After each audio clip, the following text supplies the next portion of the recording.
नमस्कार दोस्तों, यामिनी ज्योतिष में आपका स्वागत है। तो आज एक और नई वीडियो यहाँ पे बनाने जा रहा हूँ और बहुत ही इंटरेस्टिंग ये टॉपिक है।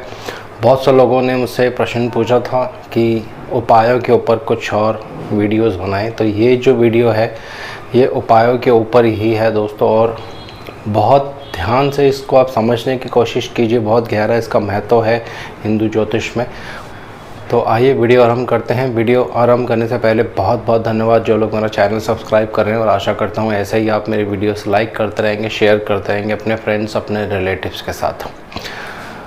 तो देखिए, उपाय वैदिक ज्योतिष में एक बहुत ही महत्वपूर्ण योगदान निभाते हैं। जब एक ख़राब दशा चल रही होती है और उस ख़राब दशा को ठीक करने के लिए उसकी कुछ उपाय किए जाते हैं दोस्तों। लेकिन बहुत से लोगों को शायद ये नहीं पता होगा, जो लोग ज्योतिष सीख रहे हैं या सीख चुके भी हैं उनको भी शायद ये नहीं पता होगा कि हर ग्रह में एक दोष नाशक शक्ति होती है दोस्तों। जी हाँ, ये एक बहुत अद्भुत विधि है और इसको बहुत ध्यान से आप यूज़ करिए। प्रश्न कुंडली में भी इसको आप यूज़ कर सकते हैं, लगन कुंडली में भी यूज़ कर सकते हैं, हर जगह ये यूज़ हो सकती है। और हर ग्रह इसमें, जो मैं भी आपको बताऊंगा, अपने आप में शक्ति रखता है दूसरे ग्रह का अपने आप उपाय करने में। जी हाँ, ये उपायों से रिलेटेड ही है। और यहाँ आप देखेंगे मैंने कुछ ऊपर लिखा है दोष नाशक ग्रह। जी हाँ, मान लीजिए किसी की कुंडली में अगर राहु देव उनको परेशान करते हैं या राहु देव एक अच्छी अवस्था में नहीं है कुंडली में और उनको राहु देव से परेशानी हो रही है, राहु देव की ही उनको महादशा या अंतरदशा चल रही है, परेशानियां भोगनी पड़ रही हैं, कि कोई व्यक्ति बीमार है और बार बार डॉक्टर के पास जाने से भी उसकी जो बीमारी है वो पकड़ में नहीं आ रही है, राहु देव की अंतरदशा या महादशा चल रही है। तो ऐसे केसेस में एक बहुत ही पावरफुल ग्रह है दोस्तों, बुध देव।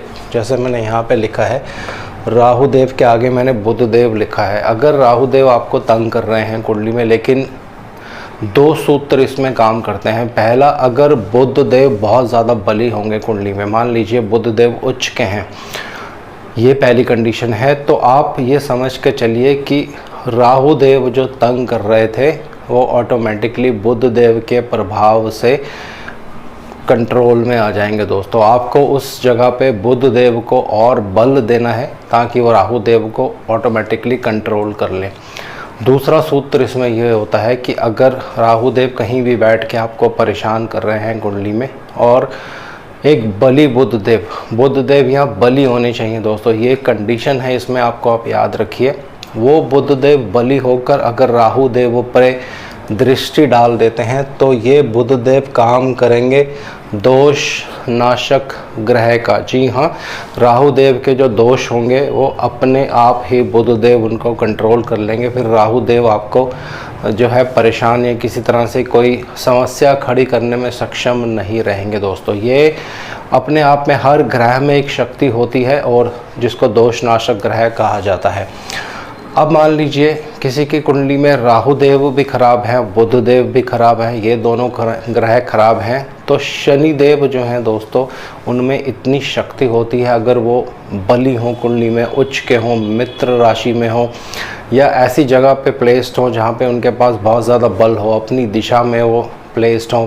सातवां घर जो होता है उनकी अपनी दिशा मानी जाती है, पश्चिम दिशा में उनको दिग्बल मिलता है। तो बली अवस्था में अगर शनि देव होंगे तो ऑटोमेटिकली अपने आप ही राहु देव और बुध देव जो हैं वो शांत हो जाते हैं दोस्तों, इतना ज़्यादा आपको परेशान नहीं करेंगे।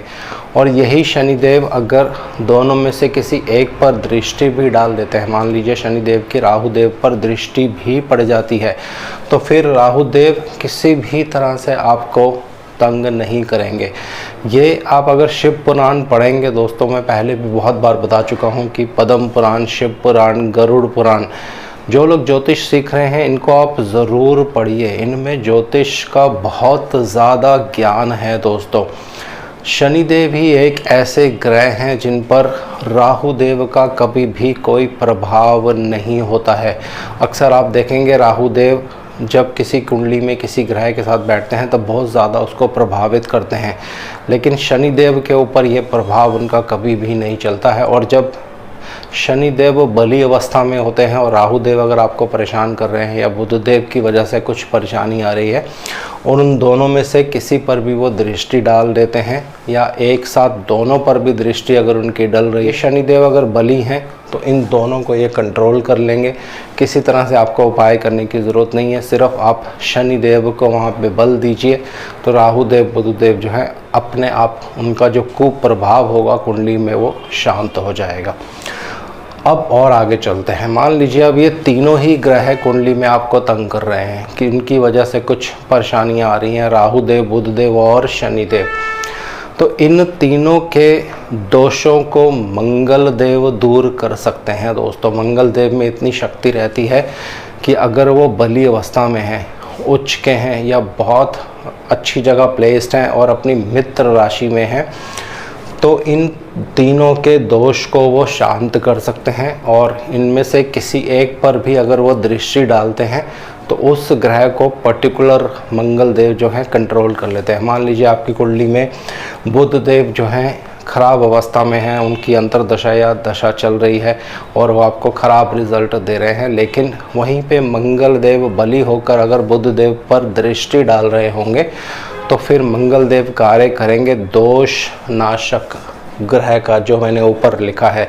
तो बुध देव के दोष को ये नाश कर देते हैं पूरी तरह से दोस्तों। ये ज्योतिष का बहुत गहरा नियम है, इतनी जल्दी से आपको किसी भी बुक वगैरह में ये जो नियम है देखने को नहीं मिलेगा। अब कुंडली में अगर ये चारों ही ग्रह खराब अवस्था में हो, आपको तंग कर रहे हैं, उनकी वजह से आपको परेशानी हो रही हो, यानी राहु देव बुध देव शनिदेव और मंगल देव, तो इन सब को भी एक ऐसे ग्रह हैं शुक्राचार्य, शुक्रदेव जैसे मैंने यहाँ पे लिखा है, इनको कंट्रोल कर सकते हैं दोस्तों। अगर शुक्रदेव कुंडली में बहुत ज़्यादा बली होंगे, पावरफुल होंगे, तो इन चारों के लिए वो दोष नाशक ग्रह बन सकते हैं। और मान लीजिए आपकी कुंडली में शनिदेव की वजह से आपको कुछ परेशानी हो रही है, कुंडली में शनिदेव खराब हैं या तंग कर रहे हैं, उनकी साढ़े सती चल रही है, लेकिन शुक्रदेव कुंडली में बहुत ज़्यादा बली हैं और शनिदेव पर अपनी दृष्टि वो डाल देते हैं, तो शनिदेव को पूरी तरह से वो कंट्रोल कर सकते हैं। इतनी ज़्यादा पावर होती है क्योंकि ये असुरों के गुरु हैं दोस्तों शुक्राचार्य। और बहुत से ऐसे पुराण हैं जिनमें ये भी कहा गया है कि कहीं ना कहीं शनिदेव के भी गुरु जो हैं वो शुक्राचार्य ही हैं दोस्तों। तो जब गुरु शुक्राचार्य की दृष्टि पड़ती है तो इन ग्रहों को कंट्रोल करने में वो सक्षम रहते हैं और वहाँ पे वो काम करते हैं दोष नाशक ग्रह का दोस्तों। अब अगर इन पांचों में से कोई ग्रह आपको तंग कर रहा है, राहु देव बुध देव शनिदेव मंगल देव या शुक्रदेव भी, इन पांचों में से कोई भी ग्रह आपको तंग करता है, ये 2 या 3 ग्रह आपको तंग कर रहे हैं, मान लीजिए 3 ग्रह आपकी कुंडली में खराब हैं और शुक्रदेव इतने ज़्यादा बली नहीं है, तो शुक्रदेव जो है वहाँ पे दोष नाशक नहीं बन पाएंगे। परंतु इन सब के ऊपर अगर बृहस्पति देव जो देवताओं के गुरु माने जाते हैं वो अगर बली अवस्था में है, बहुत ज़्यादा बल है उनके पास, तो फिर ये इन सबको कंट्रोल कर सकते हैं दोस्तों। और कोई भी ग्रह अगर कुंडली में, मान लीजिए मंगल देव आपको परेशान कर रहे हैं कुंडली में, उनकी वजह से कुछ दिक्कत आ रही है कुंडली में, लेकिन शुक्रदेव इतने ज़्यादा बली नहीं है, उनको कंट्रोल नहीं कर पा रहे हैं, परंतु बृहस्पति देव अगर यहाँ पे बली होंगे और मंगल देव पर दृष्टि भी डाल रहे होंगे, तो फिर मंगल देव के जो दोष होते हैं, जो उनका कुप्रभाव देने का जो उनके दोष होते हैं, बृहस्पति देव उनको शांत कर देते हैं दोस्तों। तो वहाँ पे वो दोष नाशक ग्रह बन जाते हैं। इसी तरह से इन सब के ऊपर, इन सारे ग्रहों के ऊपर एक बहुत ही अद्भुत ग्रह माने जाते हैं, वो है चंद्रदेव दोस्तों। चंद्रदेव को सबसे ज़्यादा महत्व दिया गया है हिंदू ज्योतिष में। जैसे कि आप सब लोग जानते हैं, जितने भी योग बनते हैं, तिथियां वगैरह बनती हैं, उसमें चंद्रदेव का बहुत ज़्यादा योगदान होता है दोस्तों। तो अगर इनमें से 2 या 3 ग्रह आपको तंग कर रहे हैं और दूसरा जो उनका बलपूर्वक ग्रह होता है, जो दोष नाशक बन सकता है उनके लिए, वो कुंडली में अगर बली नहीं है, तो अगर चंद्रमा में बहुत ज़्यादा बल है, चंद्रदेव अत्यंत बली हैं कुंडली में, और इनमें से किसी भी ग्रह पर वो अपनी दृष्टि डाल देते हैं तो उनके लिए फिर वो एक दोष नाशक ग्रह बन जाएंगे। उनका दोष जो है वो समाप्त कर सकते हैं, बहुत हद तक उसको कंट्रोल कर लेते हैं दोस्तों। लेकिन चंद्रमा पक्ष बली होनी चाहिए, ये यहाँ पे पहला जो रूल है वो आपको याद रखना है, और बली अवस्था में होनी चाहिए। अब इन सब ग्रहों के ऊपर सूर्य देव जो हैं इन सब के राजा हैं दोस्तों। अगर कुंडली में सूर्य देव बहुत ज़्यादा बलवान होते हैं तो बहुत से दोषों की शांति अपने आप ही हो जाती है कुंडली में। बहुत से लोगों को शायद ये नहीं पता होगा, ये एक बहुत बड़ा ज्योतिष का नियम है दोस्तों। सूर्य देव में इतना ज़्यादा बल रहता है कि अगर इनमें से कोई भी 2 या 3 ग्रह आपको तंग कर रहे हैं, कुंडली में ख़राब अवस्था में है, ख़राब रिजल्ट मिल रहा है, और उनके जो दोष नाशक ग्रह होते हैं वो भी कमज़ोर हैं अगर कुंडली में, तो सूर्य देव अगर कुंडली में बहुत ज़्यादा बली हैं और इनमें से किसी एक पर भी वो दृष्टि डाल देते हैं तो उस ग्रह को फिर वो कंट्रोल कर लेंगे। मान लीजिए मंगल देव कुंडली में आपको ख़राब रिजल्ट दे रहे हैं, तो मंगल देव के जो दोष नाशक ग्रह होते हैं वो है शुक्र देव, और शुक्र देव अगर कमज़ोर हैं तो उनके जो दोषनाशक ग्रह हैं बृहस्पति देव, वो भी कुंडली में इतने ज़्यादा बली नहीं है, और चंद्रमा भी जो कुंडली में इतने ज़्यादा बली नहीं है। परंतु अगर सूर्य देव कंट्रोल कर लेंगे मंगल देव को तो ये उनके लिए दोषनाशक ग्रह बन जाएंगे दोस्तों।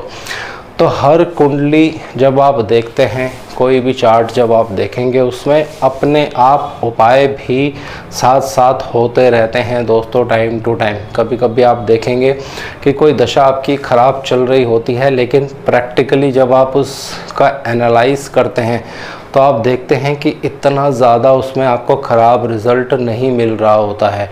यही कारण है, अपने आप ही कुंडली में दोष नाशक जो ग्रह होते हैं वो अपना कार्य करते हैं दोस्तों। और कोई भी कुंडली आप देखते हैं उनमें इस तरह के योग आपको मिलेंगे, तो आप ध्यान से फिर कुंडलियों को एनालाइज कीजिए और किस ग्रह का उपाय करना है ये यहाँ पे बहुत ज़रूरी है दोस्तों।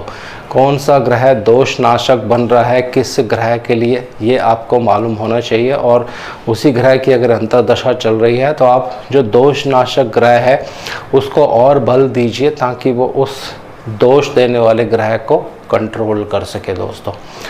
तो आज के लिए इतना ही, और कुछ और नई टेक्निक्स आपको मैं बताऊंगा आने वाले समय में नेक्स्ट वीडियोस में। और जितनी भी वीडियोस थी मैं सब पहले से ही ये शूट कर चुका था, अब जो नई वीडियोस आएंगे उसमें कुछ नई टेक्निक्स आपको बताऊंगा दोस्तों। आज के लिए इतना ही, और शनिदेव से मैं आग्रह करता हूँ सबके घर में सुख और शांति बनाए रखें।